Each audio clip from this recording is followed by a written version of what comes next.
how I met the love of my life in Paris as an American. I met my partner in the most insane movie-like way I've ever heard in my life, and I sometimes am just in awe of the fact that it really happened.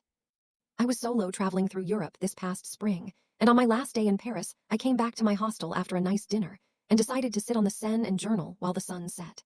I had previously planned to stay in the 17th arrondissement, but got a recommendation from a French girl in one of my previous hostels that I should stay in the 3rd, so I switched last minute. This meant I was sitting on the Seine, overlooking the Notre Dame as an incredibly handsome Frenchman with dark brown curls and blue eyes approached me and started speaking to me in rapid French. I spoke a little French at the time, thanks Duolingo, but not much, so I just stared blankly and he immediately switched to perfect English.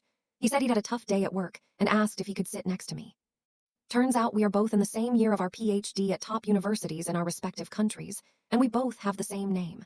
We shared a beer and watched the sunset. Then he looked at me with those bright blue eyes and asked to kiss me. I nodded, and we did. Instant fireworks. He then invited me out to a bistro for a glass of wine. We instantly got along, joking and laughing and holding hands across the table as he ordered for me in French and joked with the waiter about what he was doing with an American girl. I went back to his place and spent the night, and I was completely smitten by him. But I left the next morning for another country, and I really thought he'd forget about me. 2 weeks later, he booked tickets to come see me in the US. I was scared about it, but we had an incredibly beautiful time together, and we have been dating ever since he booked those tickets.